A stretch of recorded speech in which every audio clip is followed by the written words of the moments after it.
What's going on, y'all? FaizSportsTalk back at it with another video talking some NBA, and we have a blockbuster trade just before the season starts. Carmelo Anthony is finally on the moves, thank God, okay? It was dragging out all summer, but the Knicks have finally decided to trade Carmelo Anthony, and it took Carmelo Anthony to add another team to his no trade clause waiver for the Knicks to be able to trade him, okay? Because up until this point, I had also been reporting that Houston was the most likely outcome because that is where Carmelo Anthony wanted to go, and honestly, that is still where he wants to go. But the Knicks could not find a proper trade with the Rockets, and so Carmelo Anthony sort of had to say, okay, well, listen, I'm not trying to stay here, so if you guys can't find a trade with the Rockets, I guess I'll have to expand my list of teams. And he actually expanded it to the Cavaliers and to the OKC Thunder, and I think maybe to the Portland Trail Blazers too, though I'm not sure. I didn't see any reports on that, but he expanded it to the OKC Thunder, and that is where he is heading. Yes, that's right. Carmelo Anthony is joining Russ Westbrook and Paul George and heading west, okay? The final trade details are Carmelo Anthony for Doug McDermott, Enes Kanter, and a second-round pick. So let's break down this trade and see who won, who lost, and what does this mean for the futures of the Knicks and the Thunder moving forward. So who exactly won this trade? Okay, well, both teams won to me, okay? And I would give, if I had to give grades to both these teams, I would say a B- to the Knicks and a B+ to the Thunder, okay? And let me explain, okay? Let's start with the Knicks, okay?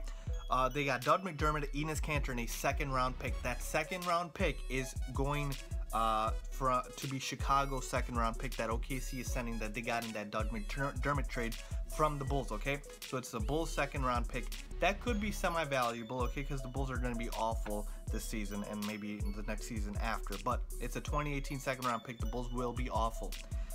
That is actually a good thing for the Knicks, like I said. So that second-round pick could be valuable, but they did not get a first-round pick. But here's the thing. I'm not going to be too hard on the Knicks because, one, Carmelo Anthony's trade value was shot, okay? He was not going to get equal value in return for what he is worth in terms of just, you know, solid players, because Carmelo Anthony wanted out and everybody knew he wanted out, okay? And so, you know, beggars can't be choosers, and the Knicks cannot ask for much more when they know they have to trade somebody, okay? So I think a first-round pick was out of the question. Nobody was going to give up a first-round pick for Carmelo Anthony, so the Knicks did well in getting that second-round pick at least, okay? I wanted them to get a pick, and they got a pick. Let's talk about Doug McDermott and Enes Kanter. Let's start with Doug McDermott first, okay? I'm a Bulls fan, so I watched Doug McDermott since his rookie year. The Bulls traded a lot of picks for this guy. I believe they chose him 11th overall in that draft that they picked him in, and he completely underwhelmed. The thing with Doug McDermott is he has no athletic ability to defend. At this level, he is a good shooter, like I said, but even that he's inconsistent in. So to me, Doug McDermott is going to be a role player for the rest of his life, so I don't see too much potential in him. But again, he is still young, so I could be wrong. At least the Knicks didn't trade for a 32-year-old swingman guard, okay? So McDermott, though I think he is what he is at this point, he can't defend, he can shoot, but he doesn't have much athletic ability to do anything else. He can't put the ball in the basket like people thought he could in college. He really can't. And so for Doug McDermott, his best ability is to space the floor, and you just hope he can at least do that, okay? Let's talk about Enes Kanter. He's a revolving door on defense, okay? So another player who cannot play defense. For Enes Kanter is a machine on the offensive side of the ball. He's a king of those, you know, rebound and putbacks. Great rebounder, great around the basket. He's actually got a couple of good, nice post moves, better than Joakim Noah or Kyle O'Quinn. So Enes Kanter will be an upgrade offensively, but defensively he's a liability, and that's just a problem for the Knicks. So I think with Kanter, and I'm going to be going to it a little bit later, they might bring him off the bench because they have bigs like Porzingis and Hernan Gomez. So Kanter as a bench piece will be nice, but like I said, he cannot play defense. But with that being said, two solid role players and a second-round pick, you can't get too harsh on the Knicks for this, like I said, because this is actually what was expected to be. The Knicks Rockets trade would have just been Ryan Anderson, and at this point I think I would have taken this trade over that one, because Ryan Anderson is somebody who's over the hill, who's not a young guy who can't build around. Even Kanter is relatively young, and you can flip these pieces later on. It doesn't mean you have to keep them. Both Kanter and McDermott contract expires in 2 seasons, okay? So it's not like they're 5 years of salary up to pay them. So for these guys, after next year, their expired contracts, you can move them. So that's a good thing for the Knicks, okay? So I like that. Let's move on to the OKC Thunder, okay? Carmelo Anthony joins now, Russell Westbrook and Paul George, and it sounds amazing, right? It does. This new starting lineup is going to be Westbrook, Andre Roberson, Paul George, Carmelo Anthony, and Steven Adams, okay? And off the bench, you're going to have some combination of a Taj Gibson, Patrick Patterson, Alex O'Briens, Kyle Singler. Who else do we have here? Just a bunch of guys, like I said. So this team is going to be loaded, okay? But I caution you, okay? I caution you guys to not get super duper excited about the Thunder, because chemistry is going to be huge here, okay? Carmelo Anthony is going to play the 4, I believe now, for the first time in his career for an entire season, if the starting lineup projects to be how I project it to be. I don't think Paul George is going to play the 4. I think Melo is going to play the 4. That's what I think, okay? Let's see what happens. This means that there's going to be a role change, okay?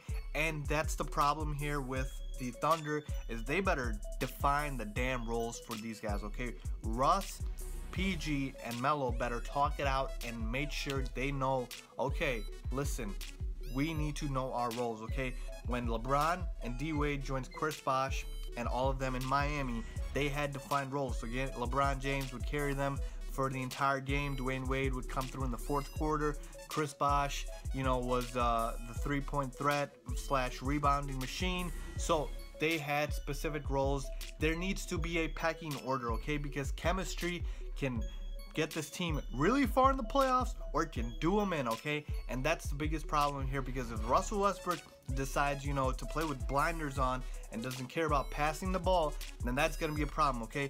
Paul George is going to want the ball. Carmelo Anthony is going to want the ball. So you better make sure that these roles are defined for the OKC Thunder, because if they're not, like I said, this could fall apart very quickly. But props to Sam Presti, the general manager of the OKC Thunder. He was able to turn Domantas Sabonis, Victor Oladipo, Doug McDermott, Enes Kanter, and a 2nd-round pick into Paul George and Carmelo Anthony, okay? Let's talk real quickly of where I believe OKC is in the pecking order in the West. I have them 3rd in the West now, behind the Golden State Warriors and the Houston Rockets. I still have them behind the Houston Rockets because I feel like the Rockets are going to still have better chemistry. It might take some time for these guys to gel, okay? But if they do gel, I can see this team definitely being a threat to possibly go to the Western Conference Finals and face off against the Warriors. But like I said, a lot of things have to fall in the right place for that to happen, okay? So let's hope it does. This just made the West more exciting. And for the East, I mean, it's just a bottom feeder East right now. The Knicks needed to trade Carmelo Anthony. They're going to be bad, but it's okay, Knicks fans. It's okay. It's a new chapter. You got Frank Ntilikina, Kristaps Porzingis, Tim Hardaway you just signed this summer. Hopefully you can build around those guys. I like Willie Hernangomez, so it's going to be a bright future for the Knicks. Let's just hope they can build on it. But with that being said, that is what I think, folks, about this trade. Let me know what you guys think. Leave a comment down below if you agree, disagree, who won or who lost this trade. If you don't follow me on Twitter, make sure to follow me on Twitter down below, Instagram as well. And thank you for watching.